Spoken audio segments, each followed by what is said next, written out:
ലോക്സഭ തെരഞ്ഞെടുപ്പ് കഴിഞ്ഞതിന് ശേഷം രാജ്യം മറ്റൊരു തെരഞ്ഞെടുപ്പ് ചൂടിലേക്ക് കടന്നിരിക്കുകയാണ്. ജമ്മു കാശ്മീരിലും അതുപോലെ ഹരിയാനയിലും നിയമസഭാ തെരഞ്ഞെടുപ്പ് നടന്നുകൊണ്ടിരിക്കുകയാണ്. ജമ്മു കാശ്മീരിൽ ഘട്ടം ഘട്ടമായിട്ടാണ് തെരഞ്ഞെടുപ്പെങ്കിൽ ഹരിയാനയിൽ ഒക്ടോബർ 5-ന് ഈ വരുന്ന ദിവസം തെരഞ്ഞെടുപ്പ് നടക്കാൻ പോവുകയാണ്. ഒക്ടോബർ 8-നാണ് തെരഞ്ഞെടുപ്പ് റിസൾട്ട് ഈ രണ്ട് സംസ്ഥാനങ്ങളിലും റിസൾട്ട് പ്രഖ്യാപനം ഉണ്ടാകുന്നത്. എന്താണ് ഹരിയാനയിലെ രാഷ്ട്രീയ സംഭവ വികാസങ്ങൾ? ഈ തെരഞ്ഞെടുപ്പിൽ ഹരിയാനയിൽ ഏത് കക്ഷി വിജയിക്കും എന്ന കാര്യത്തിൽ മുൻകൂട്ടി ഒരു പ്രവചനം സാധ്യമാണോ? 10 വർഷമായി തുടർച്ചയായിട്ട് ഹരിയാന ഭരിക്കുന്നത് BJP ആണ്. മനോഹർ ലാൽ ഖട്ടർ എന്ന് പറയുന്ന BJPയുടെ മുഖ്യമന്ത്രിയാണ് ഏകദേശം 9 വർഷത്തിന് മുകളിൽ ഹരിയാനയിൽ മുഖ്യമന്ത്രിയായി തുടർന്നത്. എന്നാൽ മാസങ്ങൾക്ക് മുമ്പ് അദ്ദേഹത്തെ മാറ്റിക്കൊണ്ട് മറ്റൊരു മുഖ്യമന്ത്രിയെ BJP കേന്ദ്ര നേതൃത്വം പ്രതിഷ്ഠിച്ചു. നയാബ് സിംഗ് സൈനി ആണ് ഇപ്പോൾ ഹരിയാനയുടെ മുഖ്യമന്ത്രി. കാരണം മനോഹർലാൽ ഖട്ടറിനെതിരായിട്ട് വലിയ ജനവികാരം ഹരിയാനയിൽ നിലനിൽക്കുന്നു എന്ന് തോന്നിയത് കൊണ്ടാണ് BJPയുടെ കേന്ദ്ര നേതൃത്വം അദ്ദേഹത്തെ മാറ്റിയത്. എന്നാൽ പാർലമെന്റ് തെരഞ്ഞെടുപ്പ് നടക്കുന്നതിന് മുമ്പാണ് മനോഹർലാൽ ഖട്ടറിനെ മാറ്റിയതെങ്കിലും ഖട്ടറിനെ മാറ്റിയതിന് ശേഷം നടന്ന ലോക്സഭാ തെരഞ്ഞെടുപ്പിലും 10-ൽ 5 സീറ്റുകൾ മാത്രമാണ് BJPക്ക് നേടാൻ കഴിഞ്ഞത്. 10-ൽ 5 സീറ്റുകൾ എന്ന് പറയുമ്പോൾ 2014-ലെയും 2019-ലെയും ലോക്സഭാ തെരഞ്ഞെടുപ്പിൽ 10-ൽ 10ഉം BJP നേടിയ ഹരിയാനയിലാണ് ഈ 2024-ലെ ലോക്സഭാ തെരഞ്ഞെടുപ്പിൽ 10-ൽ 5 സീറ്റ് കോൺഗ്രസിനും 5 സീറ്റ് മാത്രമാണ് BJPക്ക് നേടാൻ കഴിഞ്ഞത്. കാരണം കേന്ദ്ര സംസ്ഥാന ഗവൺമെന്റുകൾക്കെതിരായിട്ട് ഏറ്റവും അധികം ജനവികാരം രാജ്യത്ത് നിലനിൽക്കുന്ന നോർത്ത് ഇന്ത്യയിലെ ഒരു പ്രധാനപ്പെട്ട സംസ്ഥാനമാണ് ഹരിയാന എന്നുള്ളതാണ് അതിന്റെ പ്രത്യേകത. അതുകൊണ്ട് തന്നെ പാർലമെന്റ് തെരഞ്ഞെടുപ്പിന് ശേഷം നടക്കുന്ന ഹരിയാനയിലെ ഈ നിയമസഭാ തെരഞ്ഞെടുപ്പിന് വലിയ പ്രസക്തിയുണ്ട്. ഒരു നിർണായകമാണ് ആ തെരഞ്ഞെടുപ്പ് വിജയം ആർക്കാണെങ്കിൽ പോലും അതുണ്ടാക്കാൻ പോകുന്നത് എന്ന കാര്യമാണ് യഥാർത്ഥത്തിൽ. കാരണം പാർലമെന്റ് തെരഞ്ഞെടുപ്പിൽ കോൺഗ്രസ് വലിയ മുന്നേറ്റം നടത്തി, അപ്രതീക്ഷിതമായൊരു മുന്നേറ്റം കോൺഗ്രസ് നടത്തി. പ്രതിപക്ഷ നേതാവ് പദവിയിലേക്ക് രാഹുൽ ഗാന്ധി എത്തുന്നു. ആ വിജയം കേവലം ഒരു താൽക്കാലിക വിജയമല്ല എന്ന് തെളിയിക്കേണ്ടത് കോൺഗ്രസിന്റെ ബാധ്യതയാണ്. എന്നാൽ അതൊരു താൽക്കാലിക വിജയം മാത്രമാണ്, BJPക്ക് തിരിച്ചടികളില്ല എന്ന് തെളിയിച്ച് ഇപ്പോഴും നരേന്ദ്രമോദിക്കും BJPക്കും വലിയ സ്വാധീനം നോർത്ത് ഇന്ത്യൻ മേഖലയിൽ ഉണ്ട് എന്ന് തെളിയിക്കേണ്ടത് BJPയുടെയും സാധ്യതയാണ്. എന്നാൽ എന്താണ് ഹരിയാനയിലെ ഏറ്റവും പുതിയ രാഷ്ട്രീയ സ്ഥിതി ഗതികളെന്ന് നമുക്കൊന്ന് പഠിക്കാം. അതിനു മുമ്പ് 2,35,00,000 വോട്ടർമാരാണ് ഹരിയാനയിലുള്ളത്. 22 ജില്ലകളുള്ള ഒരു കൊച്ചു സംസ്ഥാനം.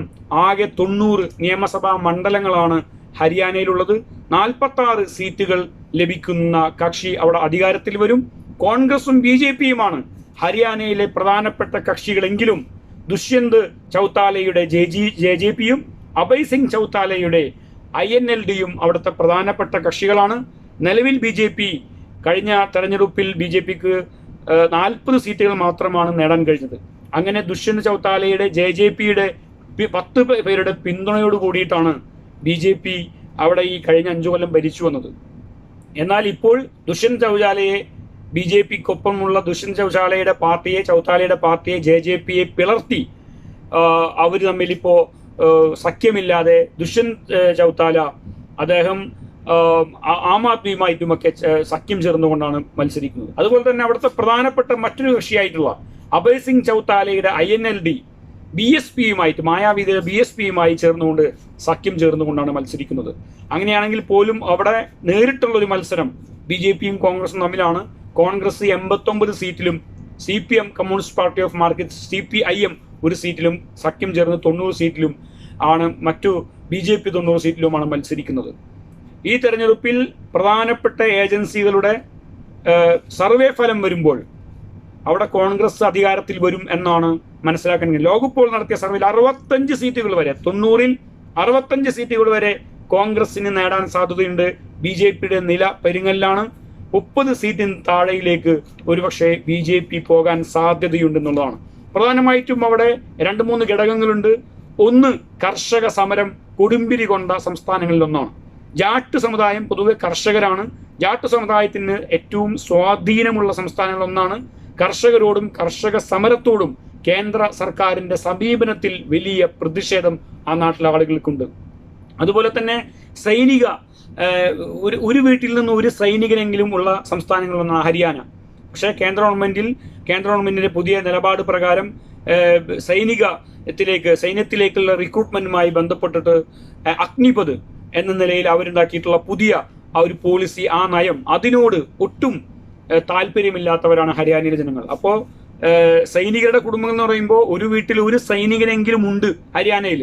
അവർ പ്രധാനമായിട്ടും അവരുടെ ജോലി സൈനിക വൃത്തിയിൽ രാജ്യത്തിന്റെ കാവൽ ഭടന്മാരാവണമെന്ന് ആഗ്രഹിക്കുന്നവരാണ് ഹരിയാനയിലെ ജനങ്ങൾ.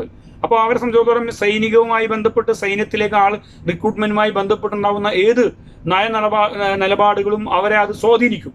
അപ്പോൾ അഗ്നിപഥിന്റെ ഈ വിഷയത്തിൽ വലിയ പ്രതിഷേധം അവർക്കുണ്ട്.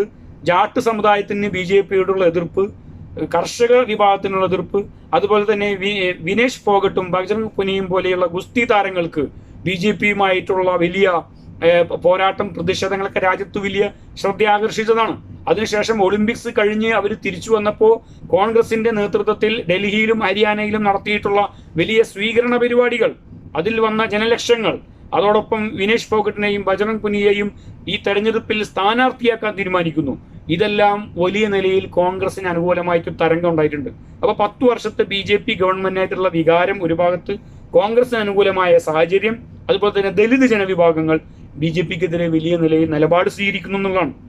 കാരണം ഈ BJPക്ക് വലിയ ഭൂരിപക്ഷം ലഭിച്ചാൽ ഭരണഘടന തിരുത്തപ്പെടുമെന്നും അതുവഴി തങ്ങളുടെ പല അവകാശങ്ങളും മൗലികമായ അവകാശങ്ങളും ഹനിക്കപ്പെടുമെന്നും ദലിത് വിഭാഗം പേടിച്ചു.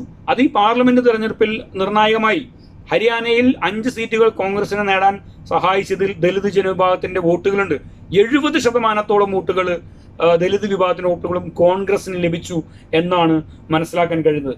അപ്പൊ ഈ നിലയിൽ അത് മാത്രമല്ല, ദലിത് വിഭാഗത്തിന് SC വിഭാഗത്തിന് സംവരണം ചെയ്ത 17 സീറ്റുകൾ, 90-ൽ 17 സീറ്റുകളും SC വിഭാഗത്തിന് സംവരണം ചെയ്ത ഒരു സംസ്ഥാനം കൂടിയാണ് ഹരിയാന. ദലിത് വിഭാഗത്തിന്, ജാട്ട് വിഭാഗത്തിന്, കർഷകർക്ക് വലിയ സ്വാധീനമുള്ള, അതുപോലെ തന്നെ വിനേഷ് ഫോഗട്ടിന്റെ ബജ്രംഗ് പുനിയയുടെ ഒക്കെ സ്ഥാനാർത്ഥിത്വം, അതോടൊപ്പം രാഹുൽ ഗാന്ധിക്കും കിട്ടിയിട്ടുള്ള പുതിയ ഒരു ഇമേജ് രാജ്യത്ത്, പ്രതിപക്ഷ നേതാവ് എന്ന നിലയിൽ അദ്ദേഹത്തിന് ലഭിക്കുന്ന സ്വീകാര്യത, അദ്ദേഹത്തിന്റെ ഒക്കെ തെരഞ്ഞെടുപ്പ് യോഗങ്ങളിൽ വലിയ ജനക്കൂട്ടമാണ് കടന്നു വരുന്നത് എന്നുള്ളത്.